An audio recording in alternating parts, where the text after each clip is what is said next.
প্রিয় পরীক্ষার্থী, আমি খালিদ হাসান আর খালিদ বাংলা স্টাডি রুম চ্যানেলে তোমাদের সকলকে নতুন আরেকটি ভিডিওতে আবারও স্বাগত জানাই।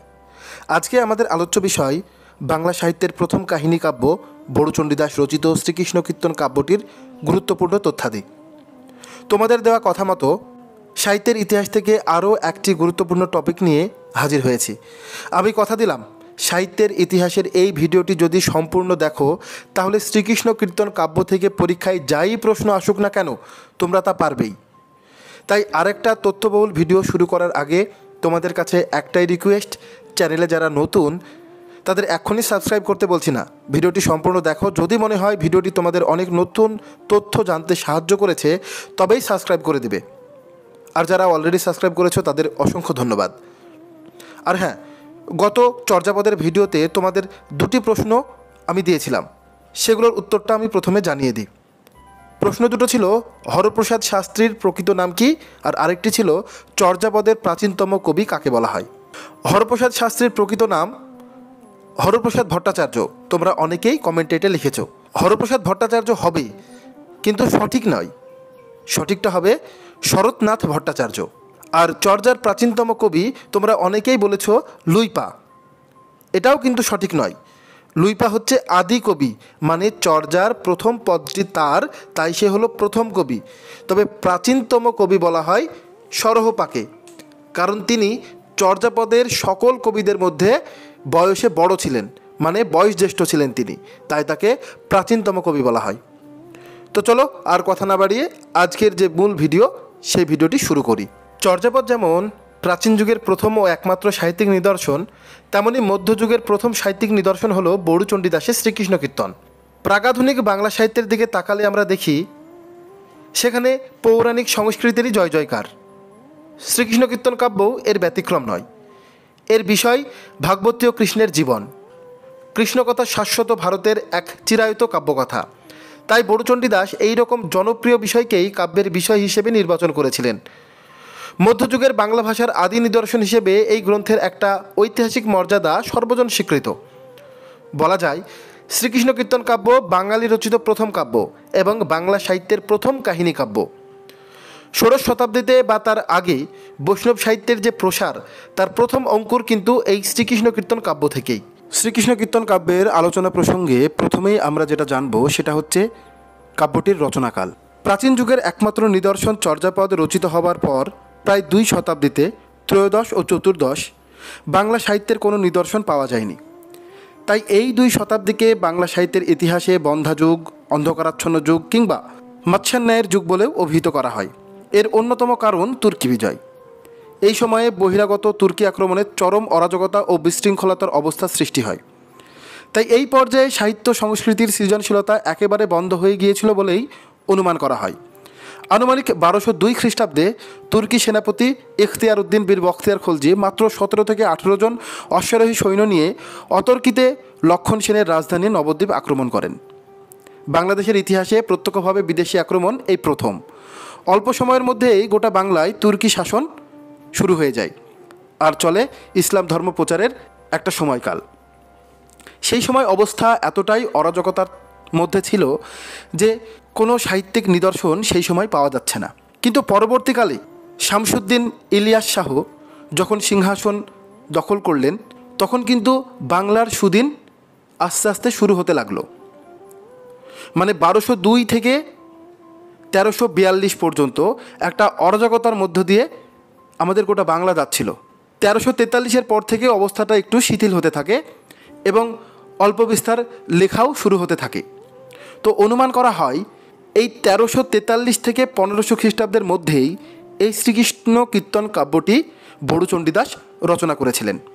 শ্রীকৃষ্ণ কীর্তন কাব্যের রচনাকাল নিয়ে পণ্ডিতের মধ্যে অনেক মত রয়েছে, কারণ শ্রীকৃষ্ণ কীর্তন এই কাব্যটির প্রাপ্ত যে পুঁথি সেটা খণ্ডিত এবং আদ্য অন্তহীন, মানে প্রথমেও নেই এবং শেষেও নেই। সেই জন্য এই যে পুঁথির অন্তরঙ্গ এবং বহিরঙ্গ বিচারের মাধ্যমে রচনাকাল সম্বন্ধে একটা সিদ্ধান্ত করা যায়। আবিষ্কৃত এই শ্রীকৃষ্ণ কীর্তন কাব্যে একটা চিরকুট পাওয়া গেছে, তাতে 1089 সনের উল্লেখ রয়েছে। লিপি বিশারদ রাখালদাস বন্দ্যোপাধ্যায় 1318 সালে শ্রীকৃষ্ণ কীর্তন এই কাব্যটির লিপি পরীক্ষা করেন এবং এই সিদ্ধান্তে আসেন যে শ্রীকৃষ্ণ কীর্তনের পুঁথি পঞ্চদশ শতাব্দীর অন্তে বা তার নিকটবর্তী সময়ে অনুলিখিত হয়ে থাকবে। সুনীতি কুমার চট্টোপাধ্যায় মনে করেছেন যে শ্রীকৃষ্ণ কীর্তন কাব্যের রচনাকাল পঞ্চদশ শতাব্দীর প্রথম ভাগে, আর এই মতটাকেই প্রায় অনেকেই স্বীকৃতি দিয়েছেন যে শ্রীকৃষ্ণ কীর্তন কাব্যটি পঞ্চদশ শতাব্দীর প্রথম ভাগেই রচিত হয়েছিল। এবার আমরা কবি পরিচিতি সম্পর্কে জানব। কাব্যটি বড়ুচণ্ডী দাসের লেখা। বড়ু শব্দটি বটু শব্দ থেকে এসেছে, যার অর্থ ব্রাহ্মণ, তাই কবি ব্রাহ্মণ সন্তান ছিলেন বলেই অনুমান করা হয়। এছাড়াও কবি বাসুলী দেবীর উপাসক ছিলেন। ভণিতা। আচ্ছা, ভণিতা কি? ভণিতা বলতে বোঝায় কবিতার শুরুতে কিংবা শেষে কবির নাম ও পদবি উল্লেখ করাকে বোঝায়। এই কাব্যের মধ্যে কবির মোট 3টি ভণিতা পাওয়া যায়, যথা বড়ুচণ্ডী দাস, এটা এই কাব্যের মধ্যে 298 বার উল্লেখ আছে। চণ্ডীদাস 107 বার উল্লেখ আছে। অনন্ত বড়ুচণ্ডী দাস মাত্র 7 বার উল্লেখ আছে। সুতরাং শ্রীকৃষ্ণ কীর্তন কাব্যের মোট ভণিতার সংখ্যা 298 যোগ 107 যোগ 7, 412টি। কবির জন্মস্থান নিয়েও বিরোধের শেষ নেই, কারণ চণ্ডীদাসের আবির্ভাব স্থান বীরভূমের নান্নুর না বাঁকুড়ার ছাতনা তা নিয়ে বিবাদ। তবে ডক্টর মিহির চৌধুরী কামিল্লা ভাষাতাত্ত্বিক তথ্য প্রমাণের সাহায্যে প্রমাণ করেছেন শ্রীকৃষ্ণ কীর্তন রচয়িতা বড়ুচণ্ডী দাস বাঁকুড়া জেলার সদর মহকুমাস্থ ছাতনার অধিবাসী ছিলেন। কাব্যের কাহিনী উৎস: ভাগবত প্রভৃতি পুরাণের শ্রীকৃষ্ণ লীলা বিষয়ক কাহিনী, জয়দেবের গীত গোবিন্দম এবং জনসাধারণের প্রচলিত রাধাকৃষ্ণ বিষয়ক অমার্জিত লোকমুখে প্রচলিত কাহিনীর দ্বারাই এই কাব্যের কাহিনী রচিত হয়েছে। কাব্যের চরিত্র: প্রধান চরিত্র। কাব্যের প্রধান চরিত্র 3টি: কৃষ্ণ, রাধা, বড়াই। বড়াই ছিল দূত চরিত্র। অপ্রধান চরিত্রের মধ্যে রয়েছে নারদ, যশোদা, বলভদ্র, রাধার স্বামী আইহন, আইহনের মাতা জটিলা, আইহনের বোন কুটিলা। পৌরাণিক চরিত্রে রয়েছে কালীয়, কংস, নন্দ, দৈবকী, মদন, ব্রহ্মা। রামায়ণ চরিত্রের মধ্যে রয়েছে রাম, রাবণ, সীতা, সুগ্রীব, হনুমান। মহাভারতের চরিত্র রয়েছে যুধিষ্ঠির, বেদব্যাস, বিশ্বকর্মা, শান্তনু। এখানে একটু মনে রাখবে যে এই কাব্যে রাধার নাম রাধার অপর নাম চন্দ্রাবলী। এই নামটির প্রথম উল্লেখ পাওয়া যায় তাম্বুল খণ্ডে। কাব্যের বিষয়বস্তু: ভূভার হরণের জন্য গোলকের বিষ্ণুর মর্তে কৃষ্ণরূপে এবং লক্ষ্মীর রাধারূপে জন্মগ্রহণ এবং তাদের প্রণয় লীলার কথাই এই কাব্যের মূল উপজীব্য বিষয়। এই বিষয়বস্তুকে লেখনীকারে প্রকাশ করতে কবি কাব্যটির কাহিনীকে 13টি খণ্ডে বিভক্ত করে বাস্তবায়ন করেছেন। এই 13টি খণ্ডের নাম: জন্মখণ্ড, তাম্বুলখণ্ড, দানখণ্ড, নৌকাখণ্ড, ভারখণ্ড, ছত্রখণ্ড, বৃন্দাবনখণ্ড, কালীয় দমনখণ্ড, যমুনাখণ্ড, হারখণ্ড, বানখণ্ড, বংশীখণ্ড, রাধাবিরহ। এই খণ্ডগুলো সিরিয়াল অনুযায়ী মনে রাখবে, কারণ পরীক্ষায় প্রশ্ন আসতেই পারে যে 8 নম্বর খণ্ডের নাম কি। খণ্ডের কথা যখন বললাম তখন এখানে আরেকটু বিষয় জেনে রাখো যে এই কাব্যের দীর্ঘতম খণ্ড হলো দানখণ্ড। এখানে পদ সংখ্যা রয়েছে 113টি। আর সবথেকে ছোট ক্ষুদ্রতম খণ্ড হলো হারখণ্ড। এখানে পদের সংখ্যা মাত্র 5টি। এবার আমরা কাব্যের কাহিনীটি খুব সংক্ষেপে একটু জেনে নিই। প্রথম খণ্ড জন্মখণ্ড। কংসের অত্যাচারে পৃথিবী যখন নানা রূপ সমস্যায় জর্জরিত হয়, তখন তার হাত থেকে পৃথিবীকে মুক্ত করার জন্য গোলকের নারায়ণ অর্থাৎ বিষ্ণু কৃষ্ণরূপে আবির্ভূত হন। তার লীলাকে ফলপ্রসূ করার জন্যই লক্ষ্মীদেবী রাধারূপে জন্মগ্রহণ করেন। মানে কৃষ্ণের জন্ম হয় কংসের ধ্বংসের জন্য, আর রাধার জন্ম কৃষ্ণের সম্ভোগের জন্য। মূলত রাধা ও কৃষ্ণের জন্ম বৃত্তান্তই এই খণ্ডের মূল বিষয়। তাছাড়া এই খণ্ডে কৃষ্ণের দেহ সৌন্দর্য বর্ণনা, নারদের মজার চরিত্র বর্ণনা ও বৃদ্ধা বড়াইয়ের বিকট দেহের বর্ণনা আছে। তাম্বুল খণ্ড। এই তাম্বুল খণ্ড থেকেই শ্রীকৃষ্ণ কীর্তন কাব্যের মূল কাহিনী শুরু হচ্ছে। এই তাম্বুল খণ্ডটি শুরু হচ্ছে বসন্ত ঋতুতে। এই খণ্ডে লৌকিক জীবনের কথাই প্রাধান্য পেয়েছে। তাম্বুল খণ্ডে রাধার প্রতি কৃষ্ণের পূর্বরাগ বর্ণিত হয়েছে। কৃষ্ণ বড়াইয়ের মাধ্যমে রাধাকে পান সন্দেশ পাঠিয়েছে প্রেম নিবেদন করে, রাধা তা গ্রহণ করেনি। দানখণ্ড। এই খণ্ডে অপমানিতা বড়াই কৃষ্ণের কাছে ফিরে এলো। কৃষ্ণ যে প্রপোজাল পাঠিয়েছিল সেটা রাধা অ্যাকসেপ্ট করেনি, তাই অপমানিত হয়ে বড়াই কৃষ্ণের কাছে ফিরে এলো। অবশেষে দুজনে মিলে পরামর্শ করে একটা নতুন কৌশল বার করলো। কৃষ্ণ শুল্ক আদায়কারীর বেশ ধারণ করে মথুরার পথে বসে থাকলো। আর মথুরার হাটে দই বেচার উদ্দেশ্যে যখন রাধা যাচ্ছিল তখন তার কাছ থেকে শুল্ক দাবি করলো। ইতিমধ্যে বড়াই সেখানে এলো আর কৃষ্ণের পক্ষে সমর্থন করলো। অনেক কথা কাটাকাটির পর অনিচ্ছা সত্ত্বেও বালিকা রাধাকে কৃষ্ণের কাছে আত্মসমর্পণ করতে হলো। নৌকাখণ্ড, এই খণ্ডে রয়েছে কৃষ্ণ রাধার দেহ পেল বটে কিন্তু মন পেল না। রাধা এই ঘটনার পর কৃষ্ণকে এড়িয়ে সাবধানে পথ চলাচল করতে লাগলো। রাধার নাগাল পাবার জন্য কৃষ্ণ বড়াইয়ের উপদেশে নৌকার মাঝি সেজে নদীঘাটে রইল। বড়াইয়ের কথায় পথ সংক্ষেপ হবে বলে রাধা কৃষ্ণের নৌকায় চড়ে বসল। মাঝ নদীতে নৌকা গেলে কৃষ্ণ ভয় দেখানোর উদ্দেশ্যে নৌকা টলাতে লাগলো। প্রাণের ভয়ে রাধা কৃষ্ণকে জড়িয়ে ধরল। কৃষ্ণের অভিলাষ পূর্ণ হলো। ভারখণ্ড, এই খণ্ডে এসে রাধার কৃষ্ণ বিমুখতা কিছুটা কমেছে। কামনাতুর কৃষ্ণের আরতির জবাবে রাধা বলে ভারী সেজে কৃষ্ণ যদি মথুরার হাটে দুধের পসরা বয়ে নিয়ে যায় তবেই কৃষ্ণের সঙ্গে সে মিলিত হবে। এই কথায় কৃষ্ণ ভারী বেশে রাধার দুধের পসরা বয়ে দেয়। ছত্রখণ্ড, মথুরার তপ্তপথে রাধার মাথায় ছত্র ধারণ করলে তার মনোবাঞ্ছা পূর্ণ হবে, এই আশ্বাসে কৃষ্ণ সারা পথ রাধার মাথায় ছাতা ধরে রাখল। বৃন্দাবন খণ্ড, কৃষ্ণ রাধার সঙ্গে মিলনের জন্য একটি অনুপম উদ্যান সৃষ্টি করল, নাম দিলেন বৃন্দাবন। বড়াইয়ের সঙ্গে রাধা ও তার সখীরা এই বৃন্দাবনে বেড়াতে এলো। রাসলীলার স্থানে পুষ্পকুঞ্জে রাধাকৃষ্ণের মিলন ঘটল। কালীয় দমন খণ্ড, বৃন্দাবনের মধ্যে যমুনা নদী, তাতে এক দহ। এই দহে থাকত কালীয় নামে এক নাগ। কালীয় নাগের বিষে বিষাক্ত হওয়ায় দহের জল কেউ পান করতে পারত না। কৃষ্ণ কালীয় নাগ দমন করে দহের জল সবার পানোপযোগী করল। বিষমুক্ত করার জন্য কালীয় হ্রদে কৃষ্ণের অধিকার জন্মালো, তাই নিজের শর্তানুযায়ী রাধা ও সখীদের জল নিতে অনুমতি দিল। যমুনাখণ্ড, ঘাটে বস্ত্র রেখে রাধা ও সখীরা স্নান করতে নামলে কৃষ্ণ সেই ফাঁকে তাদের বস্ত্র চুরি করে পালিয়ে গেল। হারখণ্ড, কৃষ্ণ বস্ত্রহরণকালে রাধার হারও চুরি করল। কৃষ্ণের অত্যাচারের কথা রাধা কৃষ্ণের মা যশোদাকে জানালো। যশোদা তাই শুনে কৃষ্ণকে খুব তিরস্কার করলো। বাণখণ্ড, এই যে কৃষ্ণের অত্যাচারের কথা রাধা কৃষ্ণের মাকে বলেছিল আর তার জন্য যশোদা তাকে যে তিরস্কার করেছিল, সেই রাগের প্রতিশোধ নেওয়ার জন্য কৃষ্ণ রাধাকে বাণ মেরেছিল। বংশীখণ্ড, কৃষ্ণ অনুগামিনী রাধার এক নতুন মূর্তি দেখা যায়। কৃষ্ণের বাঁশির সুরে রাধার মন চঞ্চল হয়ে ওঠে। গৃহস্থালীর কাজকর্ম রাধা ভুল করে, পরে বড়াইকে দিয়ে বাঁশি চুরি করিয়ে আনে, পরে অবশ্য ফেরত দেয়। শেষ খণ্ডের নাম রাধা বিরহ। রাধার প্রতি কৃষ্ণের প্রেমে ভাটা পড়েছে, কিন্তু রাধা এখন কৃষ্ণ প্রেমে আত্মহারা। সে এখন প্রেমে অন্ধ, উন্মত্ত প্রায়। বড়াইয়ের চেষ্টায় প্রেমিক যুগলের বৃন্দাবনে আবার মিলন হলো, কিন্তু কৃষ্ণ এখন রাধার প্রতি ঘোর উদাসীন। কৃষ্ণের কোলে মাথা রেখে ঘুমিয়ে পড়েছিল রাধা। ঘুমন্ত রাধাকে ফেলে রেখে কৃষ্ণ পালিয়ে গেল। ঘুম থেকে উঠে কৃষ্ণকে দেখতে না পেয়ে রাধা করুণ কান্নায় ভেঙে পড়ল। শাস্ত্রনয়নে অনুসন্ধানে বার হলো, কিন্তু কোনো খোঁজ মিলল না। অবশেষে বড়াই খুঁজতে খুঁজতে মথুরাতে কৃষ্ণের সাক্ষাৎ পেল। রাধার বিরহ বেদনা জানিয়ে বৃন্দাবনে ফেরার জন্য বড়াই কৃষ্ণকে অনুরোধ করল, কিন্তু কৃষ্ণ আর বৃন্দাবনে ফিরল না। আর এখান থেকেই কাহিনীর সূত্র বিচ্ছিন্ন, কারণ পুঁথির আর পাতা পাওয়া যায়নি।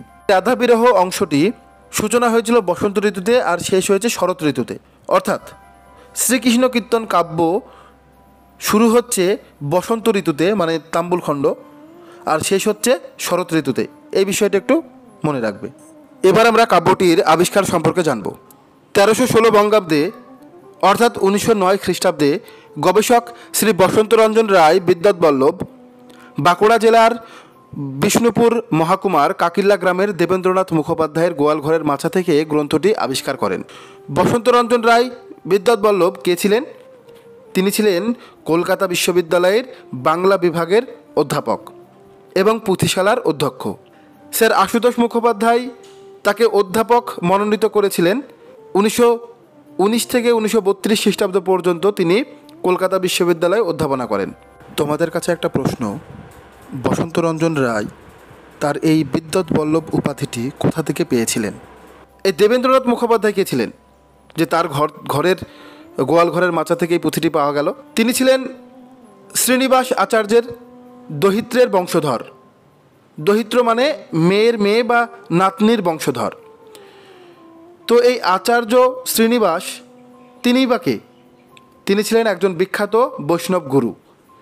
তিনি জীব গোস্বামীর শিষ্য ছিলেন এবং যদুনন্দন দাস ও রাধাবল্লভ দাসের শিক্ষক ছিলেন। তিনি হলেন চৈতন্য মহাপ্রভুর অভিন্ন দেহ। এটা বিশ্বাস করা হয় যে শ্রী চৈতন্যদেব শ্রীনিবাস আচার্যের মাধ্যমে বৈষ্ণব ধর্মের বাণী প্রচার করেছিলেন। এই পৃথিবীতে আসার জন্য তাকে নাকি ব্যক্তিগতভাবে ভগবান চৈতন্য আমন্ত্রণ জানিয়েছিলেন বলেও একটা লোকশ্রুতি কাহিনী রয়েছে। তবে সেই কাহিনীটা এখানে আর বললাম না। প্রকাশকাল 1323 বঙ্গাব্দে অর্থাৎ 1916 খ্রিস্টাব্দে বসন্তরঞ্জন রায় বিদ্যুৎ বল্লভের সম্পাদনায় কলকাতায় বঙ্গীয় সাহিত্য পরিষদ থেকে গ্রন্থটি প্রকাশিত হয়। তোমরা একটু খেয়াল করে দেখো, চর্যাপদ ও শ্রীকৃষ্ণ কীর্তন কাব্য দুটি 1916 সালে বঙ্গীয় সাহিত্য পরিষদ থেকে প্রকাশিত হচ্ছে। এবার একটা প্রশ্ন মনে জাগতে পারে যে বঙ্গীয় সাহিত্য পরিষদ থেকে কোন গ্রন্থটা আগে প্রকাশ পায়, চর্যাপদ নাকি শ্রীকৃষ্ণ কীর্তন কাব্য? উত্তরটা হলো চর্যাপদ। চর্যাপদ বঙ্গীয় সাহিত্য পরিষদ থেকে প্রকাশিত 55তম গ্রন্থ, আর শ্রীকৃষ্ণ কীর্তন কাব্য 59তম প্রকাশিত গ্রন্থ।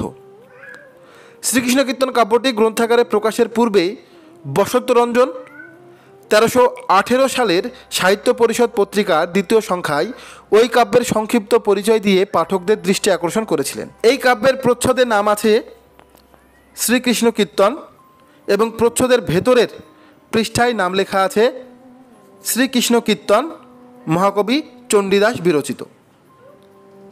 এই কাব্যটির মুখবন্ধ লিখেছেন রামেন্দ্র সুন্দর ত্রিবেদী মহাশয়।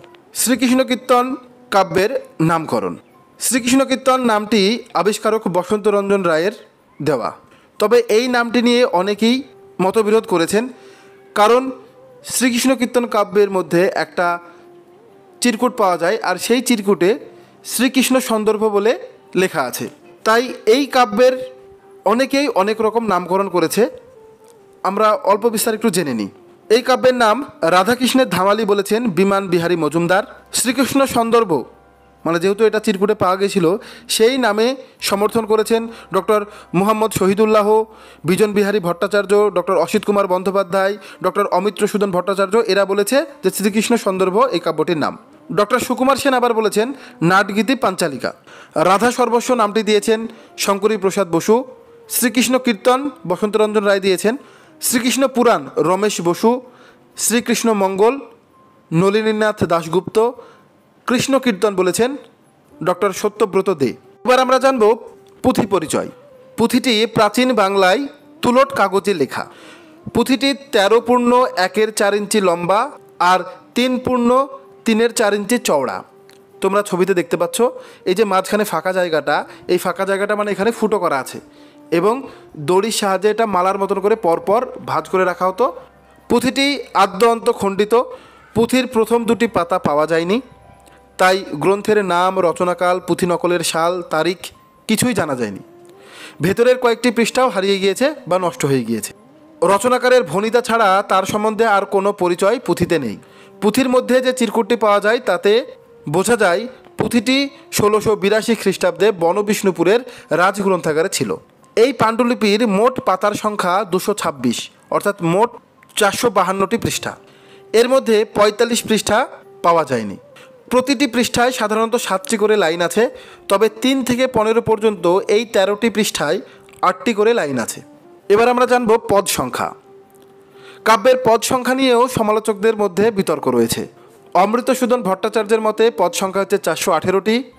ডক্টর অসিত কুমার বন্দ্যোপাধ্যায় বলেছেন পদের সংখ্যা 415টি। ডক্টর মিহির চৌধুরী কামিল্লার মতে পদের সংখ্যা 419টি। তবে অধিকাংশ পণ্ডিতদের মতেই শ্রীকৃষ্ণ কীর্তন কাব্যের মোট পদের সংখ্যা 418টি। তাহলে একটু খেয়াল করে দেখো, আমরা ভণিতা পড়লাম, সেখানে ভণিতায় বলেছিলাম যে 412টি ভণিতা পাওয়া গিয়েছে, আর মোট পদের সংখ্যা এখানে আমরা দেখলাম 418টি। সুতরাং 6টি পদে কবির ভণিতা পাওয়া যায়নি।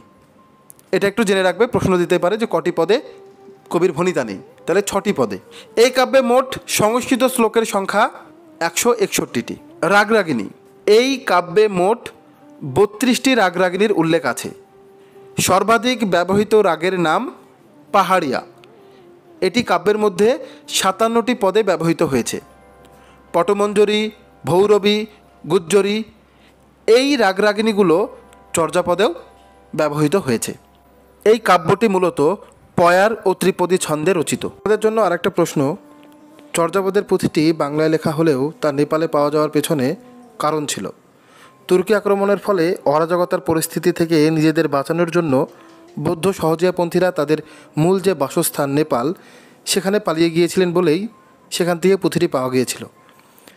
কিন্তু শ্রীকৃষ্ণ কীর্তন কাব্যের পুঁথিটি বাঁকুড়া জেলার দেবেন্দ্রনাথ মুখোপাধ্যায়ের গোয়ালঘরের মাচা থেকে পাওয়া যাওয়ার কারণ কি থাকতে পারে? যদি কেউ জেনে থাকো তাহলে অবশ্যই কমেন্টে জানিও। এই ছিল আজকের ভিডিও।